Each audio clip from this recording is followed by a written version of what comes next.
때는 1960년대 서구의 젊은이들이 낡은 버스를 타고 어디론가 향합니다. 그들의 목적지는 아시아, 그 중에서도 네팔의 카트만두였어요.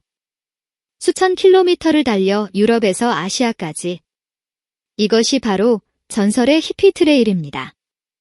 그리고 그 여정의 중심에 아프가니스탄의 수도 카불이 있었죠.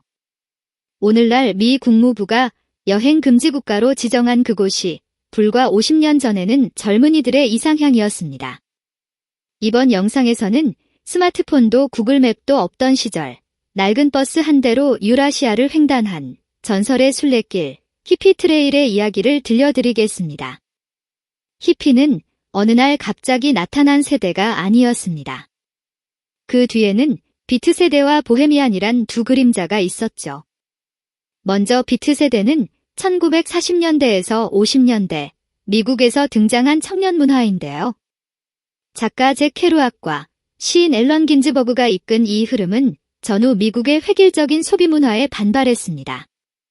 그들은 검은 터틀넥과 베레모를 쓰고 재즈를 듣고 시를 낭송했어요. 비트 세대는 말 그대로 비트했습니다.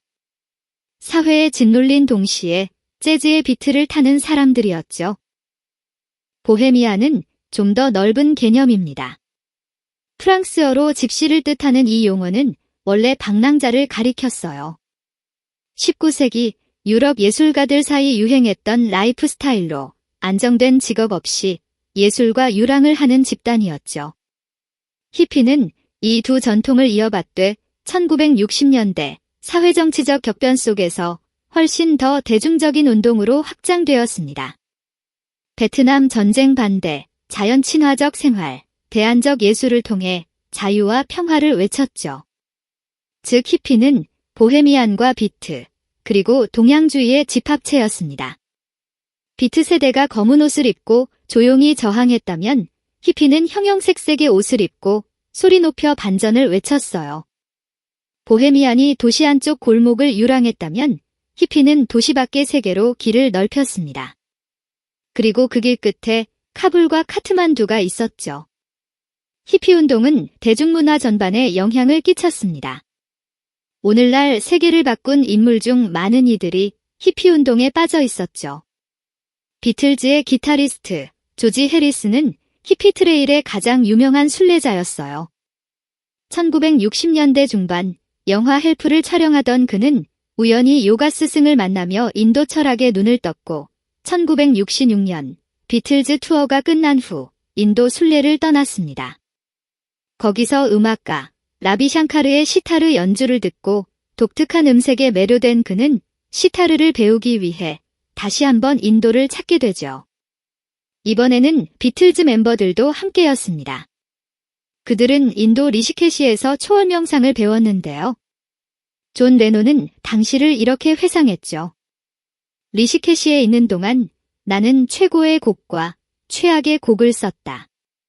이 여행은 비틀즈의 음악에 혁명을 일으켰습니다. 그들의 노래 중 수십 곡이 리시케시에서 작곡됐으며 이 중 다수가 화이트 앨범과 에비로드에 실렸죠. 특히 해리스는 시타르와 인도 선율을 도입한 퓨전 음악을 선보였는데요. 이는 전 세계 히피들에게 동양으로 향하는 영감을 주었습니다. 애플 공동 창업자 스티브 잡스 역시 히피 문화에 심취했습니다. 1974년 대학을 중퇴한 그는 영적 스승을 만나기 위해 인도로 향했는데요.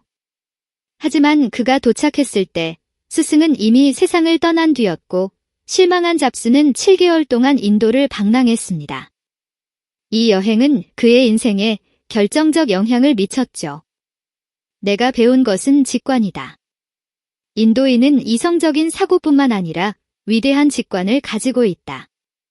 이 깨달음은 훗날 애플의 디자인 철학이 되었습니다. 아이폰의 심플한 인터페이스, 맥북의 미니멀한 디자인 뒤에는 인도를 지나간 히피 청년의 경험이 있었죠. 전설적인 여행 가이드북, 론리 플래닛의 창립자 토니 휠러와 모린 휠러 부부도 1973년에 히피 트레일을 여행했습니다. 그들은 런던에서 낡은 밴을 타고 터키와 이란을 거쳐 아프가니스탄에 도착했죠. 거기서 다시 버스와 기차를 갈아타고 인도와 네팔을 지나 9개월 만에 시드니로 돌아왔을 때 남은 돈은 27센트가 전부였습니다.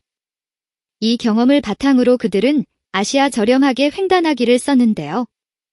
이것이 오늘날 배낭여행자들의 바이블이라 불리는 론리 플래닛의 시작이었습니다. 이처럼 히피 트레일은 유럽에서 출발해 네팔까지 이어졌어요.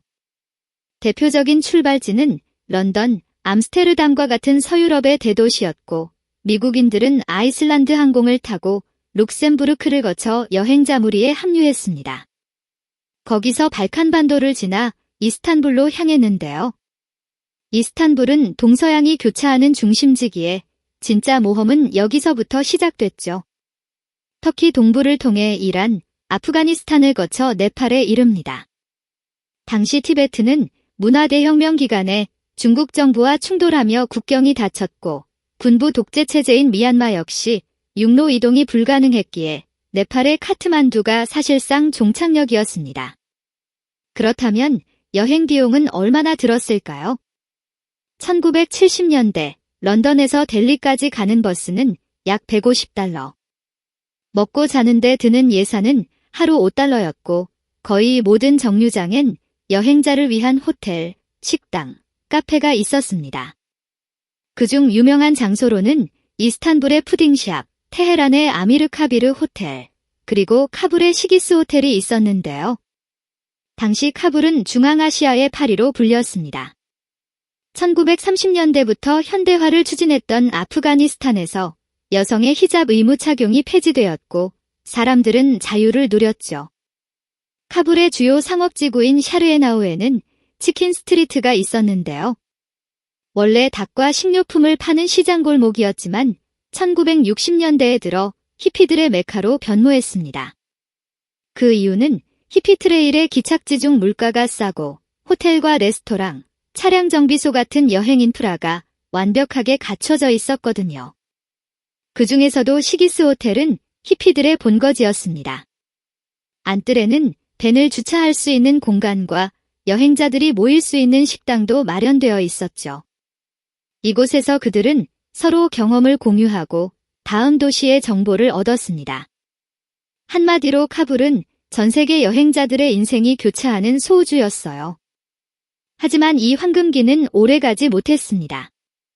1979년 이란 혁명이 일어나며 서양의 적대적인 국가로 변모했고 같은 해 소련의 아프가니스탄 침공으로 국경이 닫히면서 히피 트레일은 역사 속으로 사라졌습니다. 이제 카불의 치킨 스트리트는 갈 수 없는 곳이 되었습니다. 하지만 그 정신은 계속되고 있죠. 히피 트레일은 단순 관광이 아니었습니다. 히피들은 억압된 사회에서 벗어나 자유로운 삶과 내적 성장을 추구했습니다. 물론 위험 요소도 있었죠. 복잡한 국경 절차나 풍토병, 문화적 오해, 정치적 불안 요소가 항상 존재했어요. 그 고난과 역경을 뚫고 전승된 히피 트레일은 오늘날 배낭여행 문화와 자유여행의 뿌리가 되었습니다. 히피들의 문화적 각성은 1980년대 뉴에이지를 촉발했죠. 이제 사람들은 카불의 치킨 스트리트 대신 인도나 동남아의 여행자 거리에서 심신을 달랩니다. 경로는 바뀌었지만 깨달음을 찾는 여정은 계속되고 있죠. 오늘날 우리는 비행기를 타고 몇 시간이면 세계 어디든 갈 수 있지만 히피 트레일의 진정한 의미는 목적지가 아니라 거기에 가는 여정에 있었습니다. 천천히 가는 것, 멈춰서는 것, 사람들과 소통하는 것, 그리고 자신을 발견하는 것. 카불의 치킨 스트리트는 다시 평화로워질 수 있을까요? 그 결과는 아무도 예측할 수 없지만 한 가지는 확실합니다. 1960년대 카불의 거리에 있던 청년들의 꿈은 지금도 어딘가에서 계속되고 있다는 것이죠. 오늘 영상이 흥미로우셨다면 좋아요와 구독 부탁드립니다. 시청해주셔서 감사합니다.